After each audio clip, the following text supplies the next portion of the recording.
اس وقت ہماری سماعتوں کی زنبیل میں رکھا ہے۔ دعا کریں یہ سکے ہمیشہ ہمارے شعور کی اس زمین پر رائج رہیں، باقی رہیں۔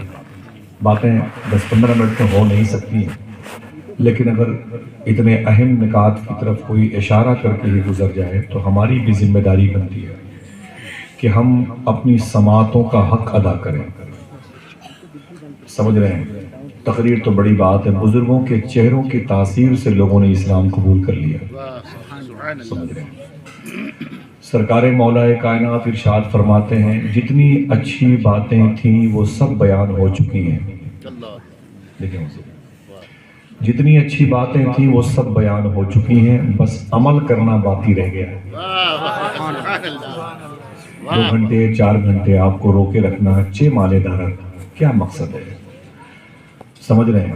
لنگر بڑا مبارک عمل ہے جو تکمیل سے پہلے قبول ہو جاتا ہے، وہ کام تو ہو ہی چکا ہے، اب یہاں پر بیٹھنا یہ فلسفہ کم سمجھ میں آتا ہے۔ اگر یہ چاہتے ہیں کہ کوئی بات ایسی ہمیں سننے کو ملے جس سے اپنی زندگی میں ہم اس کو داخل کریں، رائج کریں، لاگو کریں تو اچھی سوچ ہے، لیکن دعا کرو پہلے ہماری زبان تو مسلمان ہو جائے اپنی بات، اللہ ہمارے دلوں کو مسلمان بنائے، آمین کہہ دیں۔ محترم شرافت صاحب قبلہ نے الحمدللہ رب البارگاہ حضور غوث العالم سیدنا شیخ عبدالحق رودولی شریف کی نسبت نور کا شرف پایا۔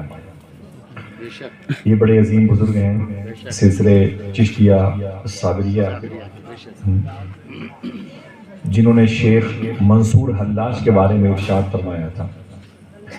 منصور بچہ تھا، ایک قطرہ پی کے بہک گیا، عبدالحق سمندر پیے بیٹھا ہے، ڈکار تک نہیں گیا۔ نعرہ تکبیر، یہ شیخ العالم کا جملہ ہے۔ نعرہ رسالت، شیخ العالم، زندہ باد۔ نعرہ رسالت۔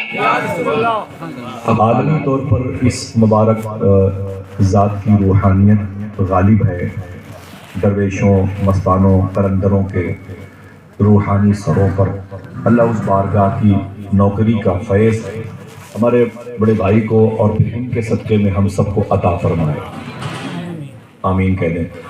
اور میں علامہ نہیں، میں ڈاکٹر نہیں، میرے بھائی، میں تو ان سے کچھ شعر سننا چاہتا تھا اپنے بھائی سے، بڑی اچھی نظامت کر رہے تھے۔ میں شعر کا بڑا بھوکا انسان ہوں، شعر انسانوں کا بھوکا ہوتا ہے لیکن میں شعر کا بھوکا ہوں۔ جی بات، مجھے اچھے شعر بہت پسند ہے، آج سے نہیں کافی دنوں سے۔ اگر اجازت دیں تو 2-3 شعر پڑھتا ہوں۔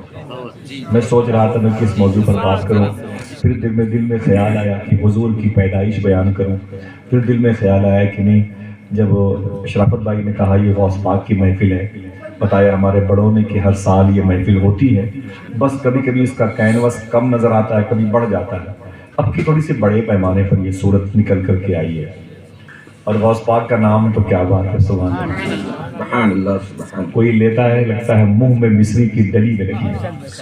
سرکار غوث اعظم نے ایک بزرگ کو بشارت میں فرمایا تھا کہ اگر کوئی میرا نام عشاء کی نماز کے بعد لیتا ہے تو اس سے خوشخبری سنا دو کہ میں اس کا نام مغرب کی نماز کے بعد لے چکا ہوتا ہوں۔ واہ واہ واہ واہ۔ ہاں، آپ کتنے خوش قسمت ہیں اس دہلیز پہ بیٹھے ہوئے ہیں۔ بس میری دعا ہے آپ زندگی میں کوئی ایسی رات آپ کی آئے کہ آپ غوث پاک کی دہلیز پر بغداد میں بیٹھے نظر آئیں۔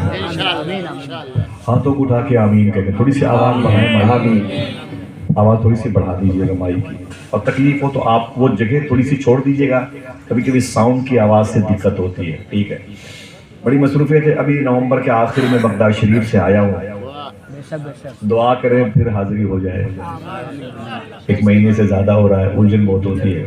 اللہ تعالیٰ سب کو غوث پاک کے دربار کی زیارت کا دعوت نامہ عطا فرمائے۔ بڑی مبارک گلیاں ہیں، بڑے مبارک دربار ہیں بغداد شریف کے، انشاءاللہ بات کروں گا۔ تو میرے دل نے کہا کہ جب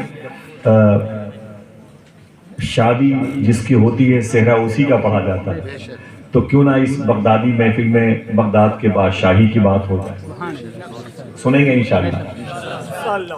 پہلے حضور کی سیرت مجھ سے 2-3 شعروں میں سماعت کر لیں، دیکھیں مجھے یہ شعر بڑے لگتے ہیں۔ رکھ کے لب اسم محمد پہ ہٹاتا بھی نہ تھا، رکھ کے لب اسم محمد پہ ہٹاتا بھی نہ تھا، جب مجھے نام نبی ٹھیک سے آتا بھی نہ تھا، جب مجھے نام نبی ٹھیک سے آتا بھی نہ تھا۔ تقریر حضور کی سیرت پر میں آج نہیں کر سکتا، لیکن شعر پڑھ سکتا ہوں۔ یہ 2-3 شعر آپ کو حضور کے کریکٹر کے قریب کریں گے۔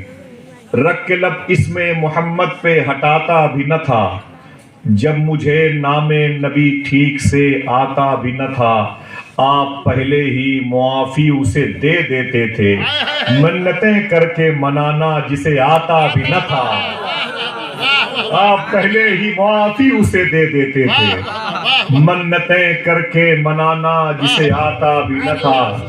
اور اگر میرے دل کا شعر آپ سننا چاہیں تو سنیں، ان بزرگوں کی جوتیاں میرے سر کا تاج، سچا شعر جو مجھے بہت عزیز ہے۔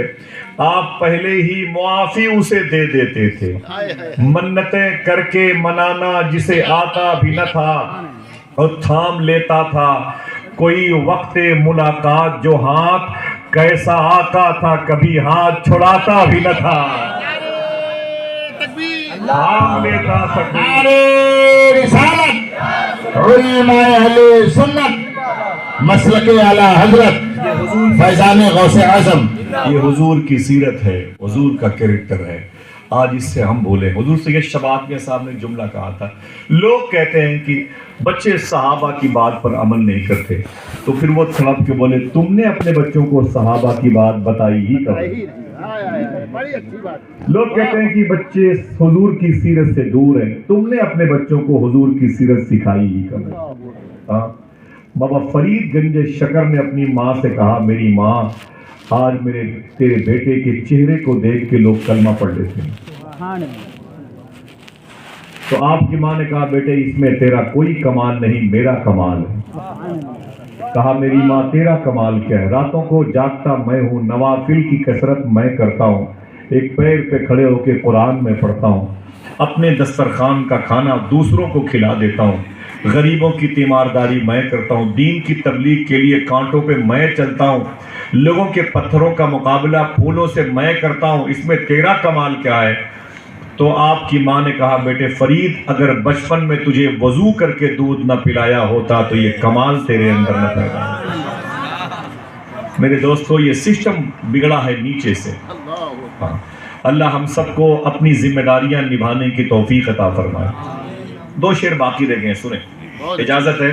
بہت اچھی بات۔ وہی محبت سے پھر سے کہتے ہیں سبحان اللہ۔ سبحان اللہ۔ رکھ کے لب اسم محمد پہ ہٹاتا بھی نہ تھا، جب مجھے نام نبی ٹھیک سے آتا بھی نہ تھا، آپ پہلے ہی معافی اسے دے دیتے تھے، منتیں کر کے منانا جسے آتا بھی نہ تھا، اور تھام لیتا تھا کوئی وقت ملاقات جو ہاتھ، کیسا آقا تھا کبھی ہاتھ چھڑاتا بھی نہ تھا، کیسا آقا تھا کبھی ہاتھ چھڑاتا بھی نہ تھا، آپ ہی آپ اترتے تھے فرشتوں کے ہجوم، بادشاہ ایسا تھا دربار سجاتا بھی،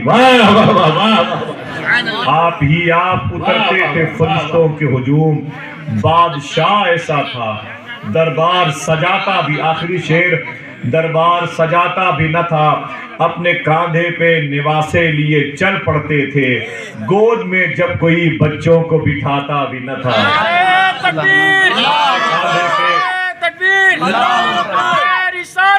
یا رسول اللہ، بہت بہت شکریہ، یا علی یا علی، اللہ اکبر، بہت بہت شکریہ۔ بیٹھے ادب اور احترام کے ساتھ قرآن شریف کی جس آیت مبارکہ کی برکت آپ نے اس سے پہلے میرے محسن عالم دین سے آپ نے حاصل کی ہے، اسی